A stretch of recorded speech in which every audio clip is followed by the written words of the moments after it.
Assalamualaikum warahmatullahi wabarakatuh. Alhamdulillahirabbil alamin.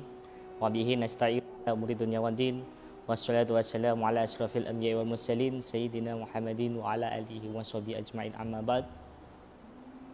Pemirsa NTV dimanapun Anda berada, teman-teman pengurus RA PC Banyuwangi dimanapun Anda berada, kru NTV yang lagi bertugas, saya alhamdulillahirabbil alamin, puji syukur hari ini kita masih dipertemukan oleh Allah Subhanahu wa taala dengan penuh nikmat, hidayah, dengan inayahnya.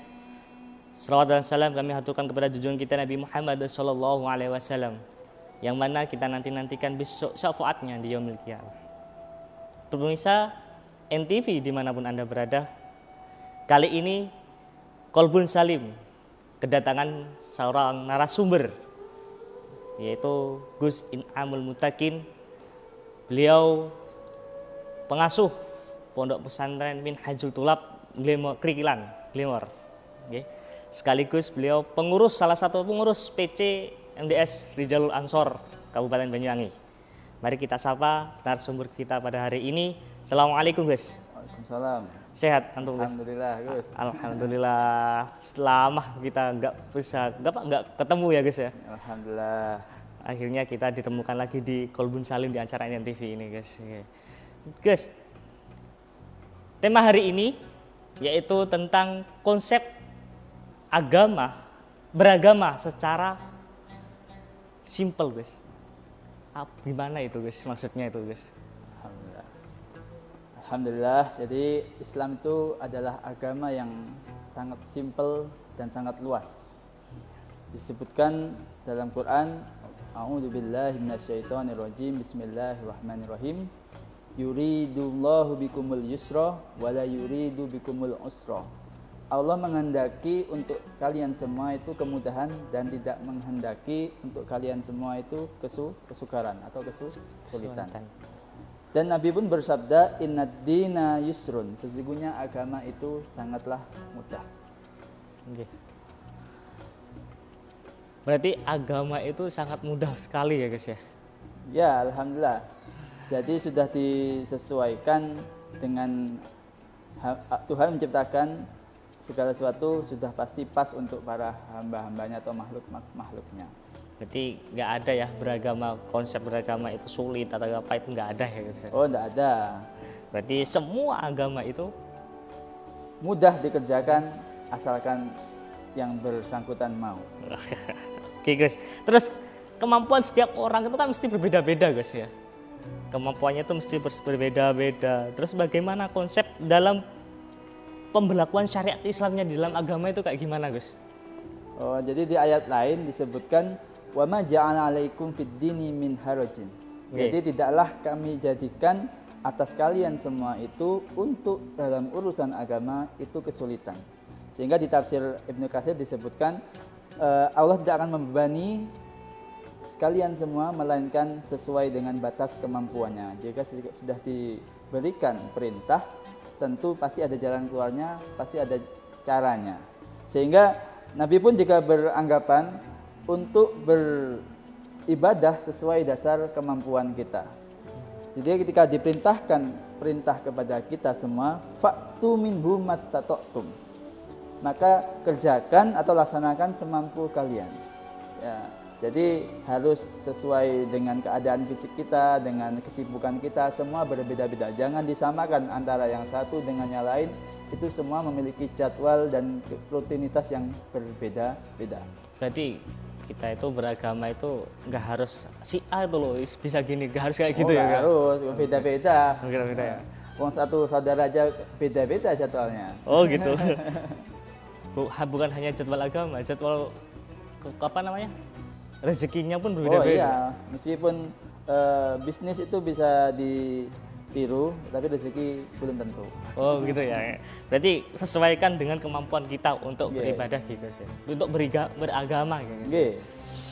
Terus bukti jenengan ya. Buktinya yang simple, agama simple itu apa, Gus? Buktinya itu? Jadi untuk mempelajari Islam itu harus rasional, Contoh Allah di Quran dan di Nabi di hadis sering menyampaikan ketika kita berpuasa, ketika sakit atau berpergian untuk diperbolehkan rukhsah untuk berbuka puasa. Ketika kita yang tidak mampu untuk berdiri diberikan kebebasan memilih untuk melakukan sholat dalam keadaan duduk, dan masih banyak rukhsah atau dispensasi dari agama yang diberikan kepada kita berdasarkan situasi dan kondisi yang kita hadapi. Berarti itu bukti simpel kita ya. Ya, simple. Pasti ada caranya, ada jalan keluarnya. Sholat aja di jamak bisa. Oh iya. Dikurangi ya guys ya. Digabung bisa. Digabung ya. Jadikan satu bisa ya. Itu. Tapi tetap harus sesuai dengan tata caranya. Dengan tata syariatnya gitu guys ya. Puasa pun bisa dikodok ya guys ya. Oh bisa. Yang penting itu tadi sakit atau bepergian gitu. Nggih, berarti gampang ya kita beragama itu ya. Enggak sesulit apa yang orang-orang bayangkan. Oh, agama Islam tuh kayak gini, harus gini kayak gitu ya guys ya. Jadi kayak anak kecil itu kalau ketemu orang yang asing atau orang yang baru, meskipun itu masih ada hubungan saudaranya. Kalau belum kenal tuh pasti hawanya takut. Ayo nak kita gendong, pasti nggak akan mau. Sama, selama ini banyak teman-teman kita dari kita mungkin beranggapan Islam ini atau oknum dari beberapa yang lain dari teman-teman kita yang mungkin menyalahgunakan arti Islam itu dalam beragama secara keras. Sulit atau keras gitu ya. Nah, sehingga beranggapan Islam itu agama yang ekstrim, sehingga banyak yang takut, sehingga banyak yang berpaling dan nggak mau ngikutin. Sehingga contoh banyak yang belum percaya dengan konsep bersedekah. Namanya 10 dikurangi 1 kan 9. Padahal ketika kita berani bersedekah akan dilipat gandakan 10 kali lipat. Jadi kalau di kalkulator dunia 10 kurangi 1 kan 9. Kalau di agama bisa 19. Wah. Kok bisa ya? Kan satunya dikalikan 10. Iya. Ini hanya yang yakin dan punya iman saja. Berarti kelipatannya gitu. Iya. Mestinya berkurang ternyata bertambah. Seharusnya kalau di kalkulator dunia, di ilmu sains itu harusnya berkurang malah bertambah gitu ya guys ya. Terus Gus, bagaimana Gus kalau ketika kita jalan-jalan, agama Islam itu ada yang mengatakan agama Islam itu sulit kayak gitu. Oh ya, enggak. Jadi oknum-oknum saja itu. Sehingga ketika ada paksaan, sebenarnya dalam konsep Islam itu tidak ada yang paksa, ada yang dipaksa. Di Quran dijelaskan la ikraha fid din, tidak ada paksaan dalam beragama. Dan sudah jelas artinya qad tabayyana rusdu minal ghayyi. Sudah jelas mana yang benar dan mana yang sesat. Nah, jadi jalan yang kanan, jalan yang kiri sudah sesat, sudah kelihatan hasilnya. Cuman kadang-kadang kita sudah tahu itu salah tapi tetap belok. Kalau jadi peringati ini jalan pun tetap aja masuk. Ini jalan satu arah tetap aja bablas. Tetap masuk, sasar akhirnya. Iya. Berarti hanya beberapa orang-orang yang nggak tahu tentang beragama gitu, yang mengatakan agama itu sulit gitu guys. Dan nggak tahu bagaimana itu jalannya beragama gitu syariat-syariatnya beragama. Terus guys, ini ada lagi guys, perintah melaksanakan agama itu kayak terkesan memaksa gitu tah? Enggak lah. Jadi contoh ketika kita masih belum balik, kan belum waktunya untuk diwajibkan sholat, maka saat-saat itu anak diajarkan dulu. Ketika sudah 7 tahun diajarkan, dan ketika sudah umur 10 tahun baru agak ada tekanan. Nah, ini hanya untuk latihan saja. Jadi kalau nggak bisa lupa nanti sudah jadi nggak dilakukan. Jadi harus ada pembiasaan dari kecil. Oh gitu ya? Iya. Jadi kita harus ada pembiasaan mulai dari awal. Nah, sistem sosok orang tua atau yang mendampingi ini harus benar-benar garda terdepan. Ibadahnya atau sholatnya anak itu tergantung dari orang tua.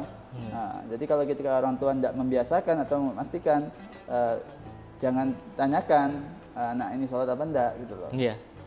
Jangan tanyakan anak ini puasa apa enggak ya? Iya. Kalau orang tuanya enggak puasa. Yang ditanyakan kalau di WA itu Le sudah makan, yang dipikirin perut aja. Ya. Jarang mikir, Le Le, sudah sudah sholat. sholat. Nggih. Orang ini kan alhamdulillah kita semua kan terlahir dari lingkungan-lingkungan beragama Islam, guys. Ini salah satu fasilitas yang kita syukuri. Syukuri nggih. Kita yang mungkin di Jawa, di kampung yang mayoritas, Nggih. mestinya dengan suasana yang Islam ini kita mestinya membiasakan kegiatan ibadah dengan semaksimal mungkin. Oke, Gus, keren. Ntar ya, habis ini kita teruskan lagi mengupas bagaimana konsep beragama ini setelah pariwara berikut ini. Oh, siap.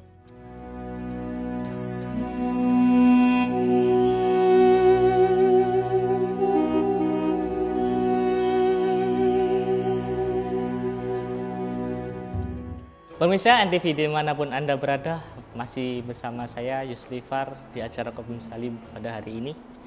Hari ini masih mengupas tentang konsep beragama secara simpel gitu ya.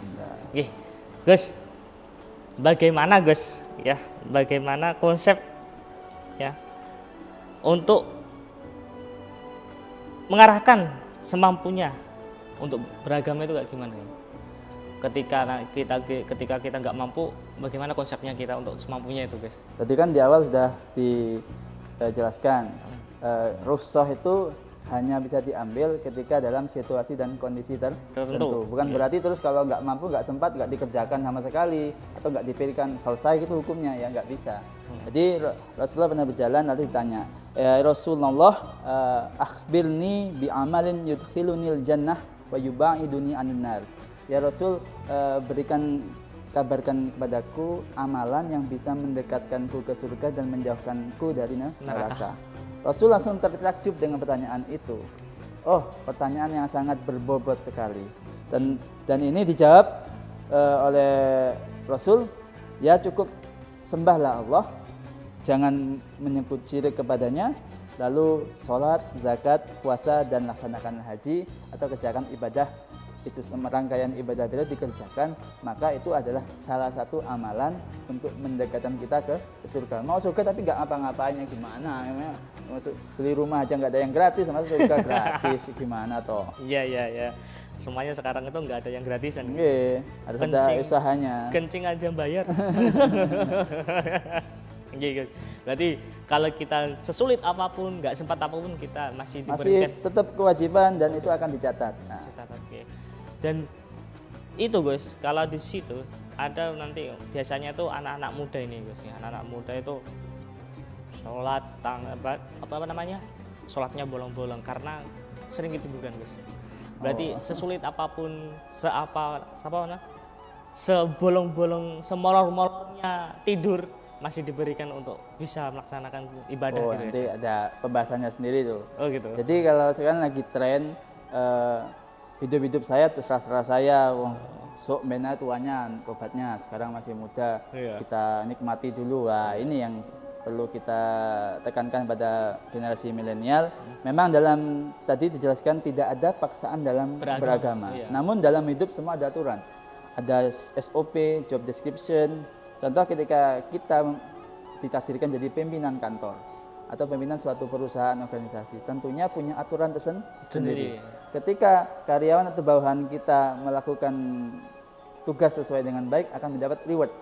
Iya. Dan ketika sering telat atau bolos atau nggak melakukan tugas dengan baik, maka mendapat punishment atau hukuman. Tentunya jika ini ada sistem itu, maka kantor akan jalan. Jadi kalau dibiarkan terus ya rugi, karyawan nggak ada yang masuk, terus perusahaan bisa rugi. Makanya statementnya beda mau lagi. ngaji nggih monggo, nggak ya monggo, yang itu pilihan kita. Karena Imam Syafi'i dawuh, barang siapa yang nggak mau sabar dengan lelahnya belajar, maka dia harus siap dengan menahan perihnya gara-gara efek fotonya itu. Siapa-siapa yang suka dengan jam kosong gembira, jangan salahkan besok ketika dewasa pekerjaannya juga kosong. Alias nganggur. Wah, ini terus. Emang ada Gus, hari ini atau pada tahun-tahun ini ya, yang sangat nyaman ketika beribadah Gus. Nah ini, jadi beribadah itu adalah momen khusus berkomunikasi dengan Sang Pencipta. Jadi kita ini sering menganggap ini selingan. Saya dibalik kerja itu selingan nunggu sholat. Nah, kita ini ketemu presiden, ketemu orang besar, pejabat saja kita mempersiapkan jauh-jauh hari. Bahkan bajunya sudah dipikirkan, kendaraannya ke sana, Caranya nginepnya, kan. wah pokoknya totalitas. Iya. Gak mungkin kita ditampil dengan baju dengan ala kadarnya. Iya. Masa mau menghadap Allah yang sang pencipta yang pengatur segala alam ini kita sholat asal-asalan. Nah, tentunya kita harus mempersiapkan. Makanya kalau orang sudah senang dengan itu akan tumakninah dan akan prepare, ada perasaan, ini mau sholat, jamnya sholat, akan mempersiapkan segala sesuatunya. Dan itu pun juga di rangkaian ibadah-ibadah yang lainnya. Oh, berarti sesimpel gitu ya guys ya? Iya, jadi kalau dipikirkan enak nanti itu. Enak gitu. Banget enaknya gitu. Iya.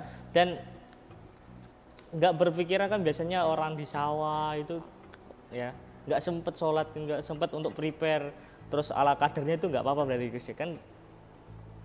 Oh ya, jadi itu sudah masuk ranah fikih. Apakah kalau yang sudah disiapkan, kemarin saya sempat seuzon ketika di kafe. Ini anak-anak muda ini pada berbukber tapi pakai celana pendek. Apa yang nggak mikir sholat? Ternyata di sling banknya dia nyimpen sarung, subhanallah. Itu orang yang meskipun dari penampilannya dia tidak pakai menutup aurat atau katakanlah celana pendek, ternyata di tasnya dia nyimpen sarung. Dia mempersiapkan dia mau sholat. Jadi jangan lihat orang dari sampulnya. Kalau yang sudah disiapin mau di mana, mau di sawah, mau di kebun, mau kotor, dia pasti sudah menyiapkan. Oh gitu. Berarti semuanya mesti orang-orang yang menganggap agama itu simpel mesti enjoy melakukan. Iya, nggak berat ya membawa. Disiapin. Iya, nggak berat membawa itu. Tanda disiapin ada niatnya. Ada niatnya. Lurus. Kalau Islam itu asik. Islam itu asik ya. Kenapa banyak yang asing? Nih guys. Kalau beragama itu mudah. Kenapa banyak yang sulit menjalankannya? Jadi Rasul dawuh bada al Islam goriban wa sayaudu goriban kama bada'a. Jadi Islam itu dulu asing, lalu akan kembali di akhirnya akan endingnya akan asing. Banyak yang asing juga dengan Islam. Fatuba lil ghuraba. Sungguh beruntung bagi orang yang beragam asing itu. Gitu. Yang rodok sejil. Jadi kita nih ketika banyak orang belok ya tadi banyak yang antri di sisi kiri, lalu kita menyendiri di sisi kanan, padahal ini jalan yang benar. Kenapa kita harus malu? Kenapa kita harus minder? Oh, teman saya kok banyak yang ke kiri, saya tak ke kanan sendiri. Jadi santai saja, justru kita harus bangga. Disebutkan fatuba lil ghuraba. Meskipun minoritas, meskipun di masjid tinggal satu shaf, kita tetap bersyukur kita ada di sisi yang asing itu, tidak masalah. Enggak masalah gitu. Iya. Salah, berarti Islam itu asyik, nantinya akan asing lagi gitu guys. Berarti kita harus percaya diri gitu ya. Dengan keputusan kita, karena kita bukan hanya sendirian. Ya, di sisi kita ada malaikat, ada Allah yang selalu mengingatkan. Guys, menarik sekali. Futbah-il Ghurabah ini. Apa karena kebanyakan temannya pada belok ke kiri, kita mau ke belok kanan. Nah, itu. Padahal kegiatan negatif kalau dipikir mahal loh. Kita kalau lihat satu botol merek atau minum alkohol lah, itu bisa sampai jutaan. Tapi kok ada yang beli? Wah, jadi kalau ngomongin mau ke neraka kok bayar mahal. Padahal ke masjid sekarang alhamdulillah, masjid sekarang berbenah, banyak kopi gratis, ada wifi, banyak makanan gratis. Wah, pokoknya banyak door prize kalau di masjid. Nah, siapa yang mau ke masjid monggo, insya Allah masjid semuanya ramah untuk semua kalangan. Ya. Berarti sekarang itu kan banyak masjid-masjid yang fasilitasnya makin berbenah gitu ya. Berarti di situ nggih asiknya. Iya. Fatuba lil ghurabah itu nanti. Nonton bola jam 2, Gus. Nonton bola itu jam 2 pagi bisa. Tapi sholat malamnya nggak bisa, itu gimana itu gitu? Ini yang viral yang kemarin di pikirannya sudah nggak ada pikiran loh. Jadi jam 2 kalau ada jam karena memang jadwal waktu Indonesia dengan negara lain kan beda. Iya. Ada jadwal bola atau MotoGP itu semua disiapin, bahkan nobar atau makan masak besar Oh iya. hanya untuk Nyiapin nonton bola. bola. Siap. Hanya berapa menit gitu. Nah, tapi ketika jam bangun di sepertiga malam nggak kuat. Jadi kita ini mestinya perlu menyadari baik ada makalah kan adanya man jada wa sajada. Siapa yang bersungguh-sungguh akan mendapatkannya. Tapi ada ulama yang mensatir itu. Man sajada wajada. Sopo sing sering sujud bakal mendapatkannya. Alhamdulillah. Maka insya Allah yang sering sujud akan diberikan kesuksesan dunia akhirat. Jadi gitu guys ya. Yeah. Berarti barang siapa yang apa namanya tadi lebih berat atau nggak terbiasa, yuk wis bablas guys. Iya. Tapi kalau yang dia senangi jam 2 malam dibelani masak besar ya guys ya. Oke guys, habis ini kita lanjutkan lagi ya mengupas tentang konsep beragama secara mudah gitu guys ya. Setelah pariwara berikut ini.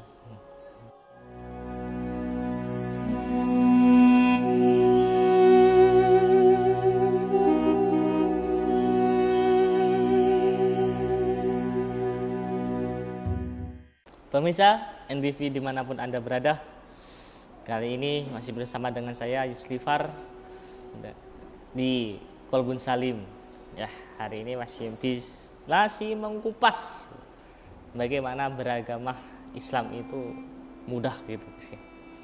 Guys, ini nih yang mau saya tanyakan, yang lagi viral-viralnya di media sosial ini guys ya.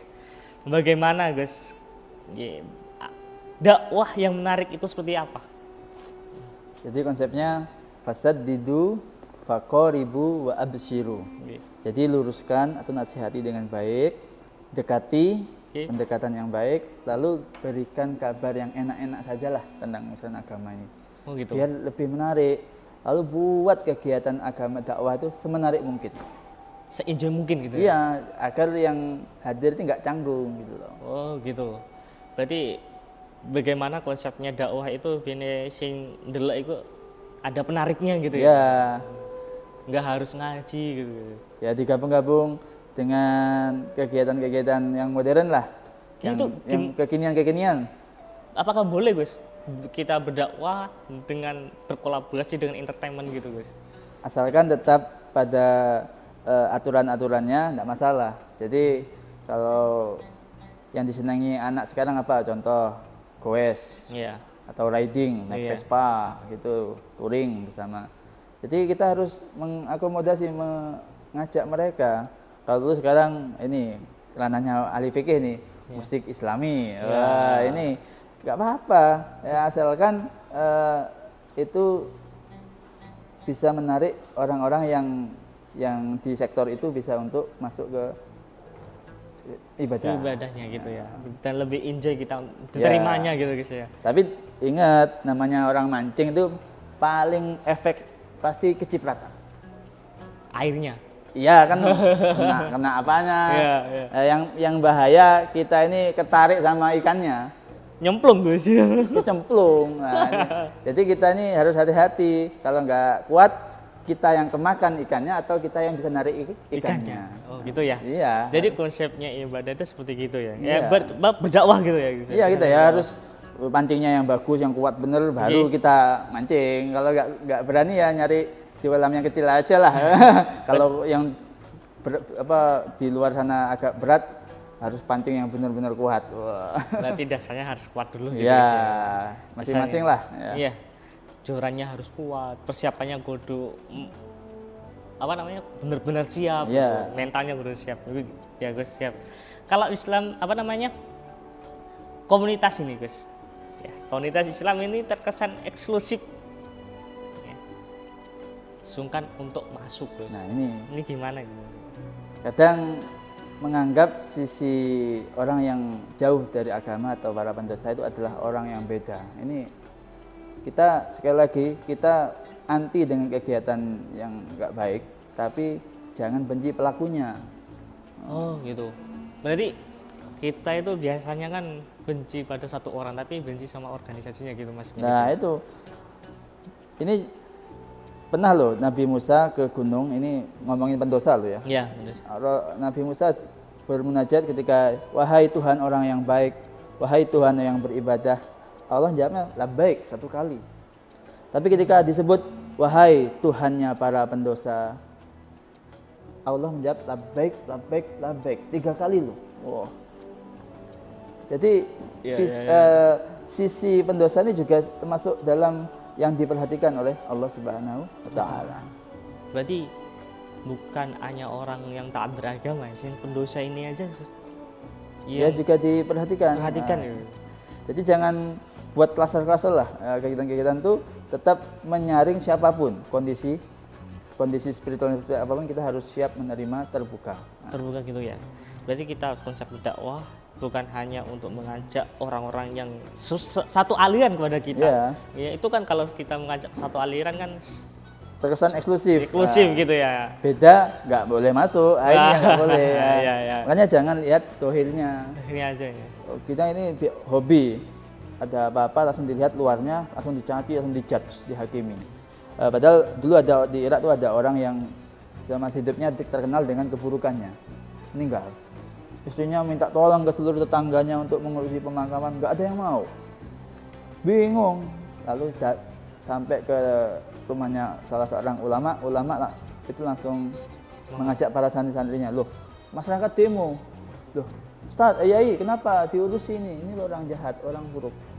Semalam saya mimpi beliau punya amal khusus, ditanya istrinya, ternyata meskipun dia casingnya begitu, setiap subuh dia bangun untuk sholat subuh, paginya ngajak sarapan anak yatim. Terus setiap kadang-kadang doa, ya Allah gelembungkanlah tubuhku ini hingga memenuhi isi neraka agar yang lain nggak masuk, biar saya saja. Wah subhanallah. Hanya dia sampai sang ulama meyakini bahwa si almarhum itu Wali. harus diurusin. Subhanallah. Jangan lihat casingnya, benci perbuatan buruknya, jangan benci pada pelakunya. Pelakunya gitu. Tapi kita tetap aja guys, nggak boleh kita melihat casingnya, ini jenengane hotel iki cek dikonceni, jangan kayak gitu ya. Jadi ketika ada yang terperosok ke jurang, itu ditolong, jangan malah diolok-olok. Kamu bodoh, kenapa kamu bisa jatuh ke jurang? Ditolong, jangan malah diejek. Jangan malah diketawain gitu ya. Geng, lurus. Jadi guys, nasib para pendosa itu terus gimana guys? Jadi langsung pada konsep pintu Allah atau itu terbuka 24 jam, kapanpun dan dimanapun siapapun boleh masuk. Bahkan untuk para pendosa pun 24 jam itu? Kapanpun. Karena Syekh Ibnu Athaillah dalam Hikam dikatakan idza fataha laka wijhatan minat ta'arufi, ketika Allah membuka pintu pengenalan terhadap kamu, fala tubali ma'aha in qalla amaluka, meskipun sedikit amalmu. Jadi meskipun amal kita sedikit, banyak dosanya, ketika sudah dipanggil oleh Allah. Jadi orang kalau ada pengen masuk ke masjid, pengen beribadah, kadang sungkan, saya banyak tatonya katakanlah. Saya sering sudah enggak jarang ke pengajian. Enggak usah malu, datang saja. Karena di Quran juga jelaskan, ya ibadi alladzina asrafu ila anfusihim, orang-orang yang berlebihan dalam dirinya, banyak dosanya, banyak khilafnya, la taqnatu min rahmatillah, jangan putus asa dari rahmatnya Allah. Innallaha yaghfiru dzunuba jami'a, sesungguhnya Allah akan mengampuni dosa semuanya, meskipun dosanya segede gunung, insya Allah akan diampuni. Jadi semua Allah itu sudah berbuka luas pintu untuk bertaubat selama 24 jam. Jadi para pemirsa jangan khawatir kalau nanti jenengan bertato terus kayak gimana, jangan sungkan-sungkan ikut pengajian. Jangan malu. Kita apalagi di kita ya. Harus kita rangkul kita aja. Siapapun itu boleh gabung. Boleh masuk. Contohnya kemarin di itu pas selawat gitu kan. Itu semua kalangan masuk gitu ya. Guys. Jadi untuk pendosa ini Gus ya. Boleh siapa saja boleh masuk ke masjid, boleh masuk ke pesantren, pengajian, terbuka bebas untuk siapapun. Monggo. mondok pun nggak apa-apa ya. Masalah. Nggak masalah ya. Karena di pondok insya Allah ya. Pondok Allah, jenengan. Allah aja maha penerima taubat, masa manusia nggak mau nerima maaf? Menerima tahu. Alhamdulillah. Apalagi di madrasah jenengan ya. Insya Allah, insya Allah. Oke. Gus, terus Gus, gini. Biasanya Gus di TikTok itu ya, orang itu pada tanya kayak gini. Yang dibenci itu kan dohirnya Gus. Orang-orang itu biasanya benci dohirnya. Terus mengarah ke semuanya Gus. Itu gimana Gus? Konsepnya gimana itu kan untuk menanggapinya kayak orang-orang kayak gitu tuh. Jadi konsep berbeda itu mestinya harus jadi dikelola. Jadi saya punya dawuh apa begini. Perbedaan itu harus dikelola, terima, ya. Dikelola dan demi semangat meraih kemajuan. Jadi kalau ada perbedaan itu dikelola, jangan malah kamu dipisahkan. Nah, kalau nggak ada yang beda, wah kita nggak bisa bekerja sama, kita susah. Oh gitu. Iya. Berarti kita nggak harus mengklaim, wah kamu sangat nggak seneng aku karo sampean ojo melo, nggak usah. Jangan kaku-kaku lah. Jangan kaku gitu, nggak boleh gitu ya Gus ya. Ini kan biasanya yang di ormas manapun kan gitu kan Gus. Iya. Ya kan, kamu nggak usah melo kan, kamu salah lah, gitu kan ya. Itu tadi kan terlalu eksklusif berarti. Oh iya, terlalu eksklusif bener itu. Merasa hanya kita yang boleh, itu nggak boleh. Berarti semuanya boleh ya? Ya. Pemirsa NTV dimanapun Anda berada, jenengan kalau mau bergabung di RA, monggo kita terbuka luas ya. Nih. Kita sharing-sharing ya, sharing-sharing di RA banyak gus-gus ya, banyak yang bakat-bakatnya, bakat-bakatnya semuanya. Pemirsa NTV dimanapun Anda berada, habis ini kita lanjutkan mengkupas bagaimana beragama itu mudah, guys ya. Setelah pariwara berikut ini.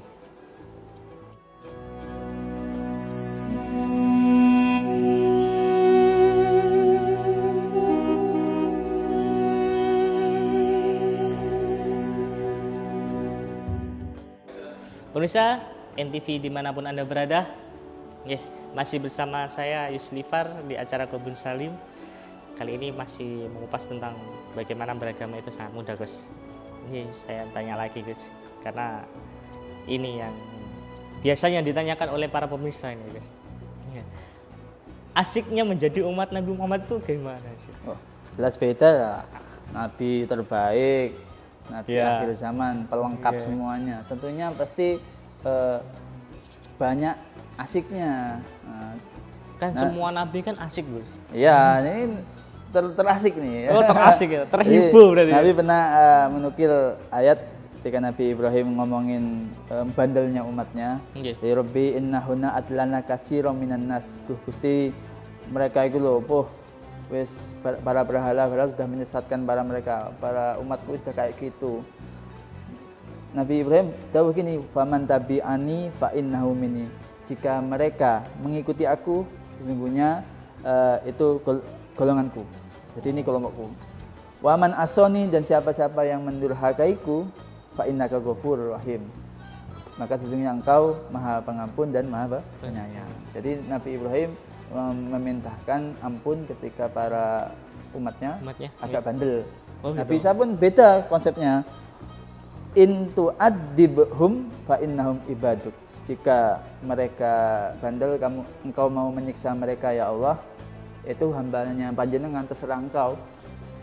Nabi Isa kayak gitu ya. Wa in taghfir lahum fa innaka antal azizul hakim. Jadi mau mengampuni, alhamdulillah, sesungguhnya engkau maha perkasa dan maha bijak. Tapi ketika Nabi Muhammad beda, tangannya di atas keangkat, diangkat tangannya, menangis, ummati, ummati, ummati. 3 kali. Allah bingung, nyuruh malaikat Jibril, suruh nyamperin, terus sampaikan, kenapa Nabi Muhammad kok nangis? Lihat bandelnya umat ya, mungkin kita termasuk umat yang bandel ya. Salah satu umat yang paling bandel saya Gus. Malaikat Jibril nyampaikan salam dari Gusti Allah. Inna sanurdika fi ummatika. Sungguhnya kami akan membuat senang umatmu ya Nabi Muhammad. Walat nasuuka, dan tidak akan membuatmu kecewa. Wah, ini keren banget salamnya Allah ke Nabi Muhammad. Nabi Muhammad. Jadi jaminan nih ketika kita jadi umatnya Nabi Muhammad, Nabi Muhammad nggak bakal dibikin kecewa. Tentunya pasti ada hal termasuk itu syafaat itu. Syafaatnya yang kita nantikan nanti. Berapapun banyak amal kita nggak akan cukup kalau nggak ditambah syafaatnya beliau. Keren. Sedikit amal kita tentu akan bisa terangkat kalau ada syafaatnya beliau. Makanya kita banyak sholawat lah. Makanya sekarang kegiatan sholawat booming, alhamdulillah. Barangkali dari lantunan sholawat yang itu bisa menghantarkan kita besok mendapatkan cucuran syafaatnya. Amin. Okay. Jadi asiknya seperti ini kok ya guys. Kita membaca satu sholawat diberi ganjaran oleh Gusti Allah berapa? 100 ya. 100 keberkahan, apalagi kita membaca 100 per hari guys. Wah, tiap malam. Wah, alhamdulillah. Berarti asik kita ya guys ya. Kita sudah gak mikir apa-apa, pokoknya milu Kanjeng Nabi. Wes insya Allah aman. Jaminan ya, tiket aman. Tiket surga aman udah. Gitu guys. Kesimpulannya gimana guys? Kesimpulan jenengan mulai dari awal membahas tentang konsep beragama secara mudah ini kayak gimana? Jadi jika kita agak bingung dalam urusan agama, pastikan pertama harus sering bertanya. Karena kita ini kadang dengan canggihnya sekarang orang awam bebas akses kemana-mana Google. Memang ada jawabannya di Google. Tapi langkah baiknya ketika hal-hal yang agak berat, agak tanyakan ke ustadz atau ke orang yang mumpuni atau orang yang ahlinya, agar kita nggak salah ya jalan. Jadi ketika ada unek-unek tentang agama, tanyakan saja, simple. Makanya kalau ada ustadz punya HP, buka 24 jam, layanan konsultasi, monggo bisa WA ke tanya jawab tentang apa urusan fikih, urusan agama, bisa ditanyakan lewat 24 jam. Bukan ganggu itu, tapi ini adalah bentuk layanan terhadap jamaah para umat. Termasuk apa namanya metode ya, caranya metode. Ya itu sekarang udah canggih. Google aja nggak ada liburnya, masa kita ada jam tidurnya. Metode untuk mempermudahkan seorang dai-dai itu. Ya, ketika sudah sering tanya, akan sering dekat, maka akan diajari dari titik terbawah. Namanya pelajaran ya masa langsung ke S1 ya, TK dulu. Iya, TK dulu ya bener. Kalau ulama beneran ya gitu, diajari tahap awal soal dulu. soal TK nggak mungkin ujiannya anak SMA berat. Iya. Sesuai dengan keadaan umatnya masing-masing. Jadi simple. Jadi kalau di sisi mungkin sisi orang yang cukup atau selesai dalam urusan ekonomi, ya, kita nggak bisa nyalain loh. Kalau ngomongin sopir, coba 30 hari nyopir terus Ramadan gimana puasanya? Kalau nggak ngerokok, apa namanya? Ngantuk terus nyetirnya bahaya, malah jadi ada insiden. Lalu kalau ya kita mungkin nggak sibuk kayak mereka, nggak punya tiap hari jadwal kayak gitu, bisa puasa dengan lancar. Lalu kayak mereka pasti ada caranya. Jadi intinya dalam beragama pasti ada rukhsah, ada pilihan-pilihan, yang penting tidak meninggalkan syariatnya. Kalau dipilih enggak ya kafe pilih ya enggak. Repot nih. Aku pilih selawat tak benes sudah jaminan. Tetap kerjakan semampunya, nanti bertambah-tambah grade-nya. Masa kita enggak pengen nanti tetanggaan sama Kanjeng Nabi, tantangan para alim ulama, para ulama. Semakin banyak amal kita, nanti klaster kita akan semakin naik. Mau enggak? Ya, pilihan kita sendiri. Mau yang di bawah, jadi ya enggak apa-apa indep neraka. IDP surga. Seenak. Tapi pengen naik pangkat lagi tinggi harus banyak ibadah lagi. Pilihan masing-masing, mau klaster yang mana itu pilihan dari kita. Sendiri. Semakin banyak akan semakin tinggi. Ya, jadi beragama itu bukan sesulit apa yang kita bayangkan guys. Pasti ada caranya, ada solusinya, ada jalan keluarnya. Benar sekali guys, karena Kanjeng Nabi sudah dawuh pada Gusti Allah, makanya ya umati tadi. Dipikirin, kita ini dipikirin umat terbaik loh. Iya, umat terbaik salah satunya. Jadi nggak ada kata-kata males gitu, nggak ada kata-kata kasep sholat, nggak ada sudah ya. Karena sholat aja sudah ada rusuknya tadi, ya.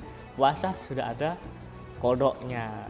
Ibadah apapun nggak kuat ibadah, kita membayar apa namanya itu, membayar apa namanya itu, Fidyah. ya fidyah, ada damnya gitu kayak gitu. Makasih Gus. Kita hari ini begitu banyak mengkupas bagaimana beragama itu simple mungkin, ya, semudah mungkin. Nanti kita bahas lagi di pertemuan yang akan datang, apakah ya yang materi-materi selanjutnya gitu guys ya. Sekian dari saya Gus. Apabila nanti di pertemuan yang akan datang kita akan membahas beberapa syariat-syariat. Ya penasaran. Iya, ada salah lagi lah ya. Rijal Ansor banyak pematerinya aman. Apa dia? Enggak kehabisan stok materi kalau di RA gitu. Stoknya aman. Stoknya banyak. Kemarin sudah pelantikan 100 dai udah ya. Alhamdulillah. Pemirsa NTV dimanapun Anda berada, saya Juslivar Yunus pamit undur diri. Apabila saya banyak salah, mohon maaf. Yang besar-besarnya usikum wa nafsi bittaqullah. Wallahu fiq ila aqwamit thoriq. Wassalamualaikum warahmatullahi wabarakatuh. Waalaikumsalam warahmatullahi wabarakatuh.